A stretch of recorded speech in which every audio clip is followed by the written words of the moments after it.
തായ് കിഴവി. So ഒരു വളരെ വലിയ വിജയമായി മാറിയ ഒരു സിനിമയായിരുന്നു തായ് കിഴവി എന്ന് പറയുന്ന രാധിക ശരത് കുമാർ മെയിൻ ലീഡ് റോളിൽ വന്ന ഈ ഒരു മൂവി. മെയിൻ ലീഡ് റോൾ ആണെങ്കിൽ പോലും വളരെ സ്ക്രീൻ ടൈം കുറവാണ് ഈ ഒരു കഥാപാത്രത്തിൽ. പക്ഷേ ആ ഒരു സ്ക്രീൻ ടൈം വെച്ച് വളരെ നല്ലൊരു പെർഫോമൻസ് ആണ് രാധിക ശരത് കുമാർ ഇതിൽ തന്നിരിക്കുന്നത്.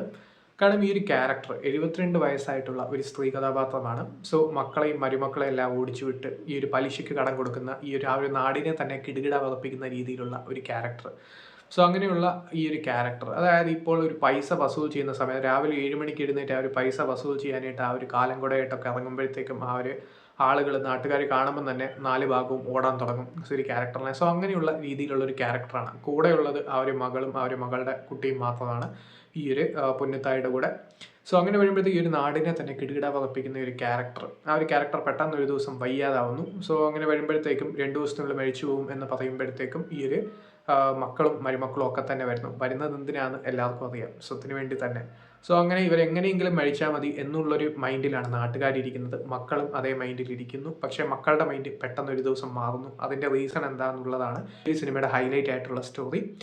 സോ ഈ സിനിമയെക്കുറിച്ച് പറയുകയാണെങ്കിൽ ഫണ്ണി മോഡിൽ പോകുന്ന ഫസ്റ്റ് ഹാഫ്, സെക്കൻഡ് ഹാഫും ഫണ്ണുണ്ടെങ്കിൽ പോലും ആ ഒരു ലാസ്റ്റ് 30 മിനിറ്റ്സ് നമ്മളെ ചിന്തിപ്പിക്കുന്ന രീതിയിലുള്ള ഇമോഷൻസ് ആയിട്ടുള്ള പല പല സംഭവങ്ങൾ, നല്ല ഡയലോഗ്സ് കൊണ്ട് റിച്ച് ആണ് ഈ ഒരു മൂവി. എസ്പെഷ്യലി ഒരു പെർട്ടിക്കുലർ സീനിൽ പറയുന്ന ഒരു ഡയലോഗ് ഉണ്ട്, നമ്മൾ തന്നെ റിയൽ ലൈഫിൽ കേട്ട് കാണും ഈ ഒരു ഡയലോഗ്. കാരണം ഈ ഒരു ഇംഗ്ലീഷ്, ഈ ഒരു ആംഗ്ലം എന്ന് പറയുന്ന ആ ഒരു മൊഴിക്കുള്ള ഒരു പ്രത്യേക സംഭവമുണ്ട്.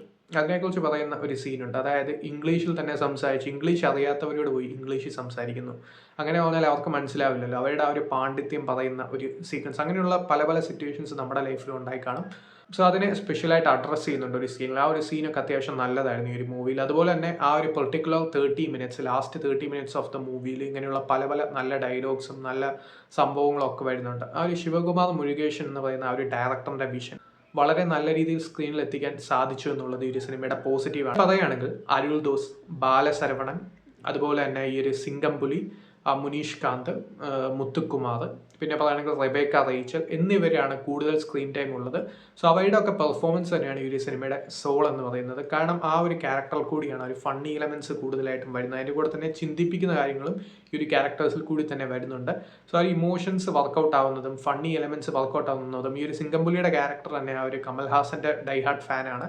സോ അങ്ങനെ ആ ഒരു ക്യാരക്ടറിൻ്റെ മ്യൂസിക്കൊക്കെ ഇട്ട് പോകുന്ന സീക്വൻസസ്, അങ്ങനെ പല പല ഹിലാരിയസ് ആയിട്ടുള്ള പല പല സംഭവങ്ങൾ, ആ ഒരു ഫാൻ ഫൈറ്റിൻ്റെ സംഭവങ്ങൾ, അങ്ങനെ പല പല സംഭവങ്ങൾ പറഞ്ഞ ഒരു അടിപൊളി മൂവിയാണ് തായ് കിഴവി എന്ന് പറയുന്ന ഈ ഒരു സിനിമ.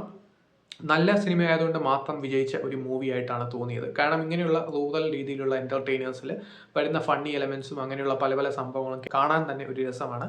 സോ അങ്ങനെ പോകുന്ന ഒരു മൂവിയാണ്. മെയിനായിട്ട് ഈ ഒരു ബാക്കിയുള്ള സപ്പോർട്ടിങ് ക്യാരക്ടേഴ്സാണ് ഈ ഒരു മൂവിയുടെ സോൾ. അവയുടെ കാസ്റ്റിങ്ങും അവയുടെ പെർഫോമൻസും, ഈ ഒരു മുത്തുകുമാർ ആണെങ്കിലും മുനീഷ് കാന്ത് ആണെങ്കിലും ഈ ഒരു ബാലശരവൺ ആണെങ്കിലും അരുൾ ദോസ് ആണെങ്കിലും ഈ ഒരു റെബേക്ക റേച്ചൽ ആണെങ്കിലും എല്ലാവരും തന്നെ ആ ഒരു ചെറിയ ചെറിയ എക്സ്പ്രഷൻസ് കൊണ്ട് തന്നെ ചിരിപ്പിക്കുന്ന രീതിയിലുള്ള സംഭവങ്ങളാണ് അവയുടെ ഭാഗത്തു നിന്ന് വന്നിരിക്കുന്നത്.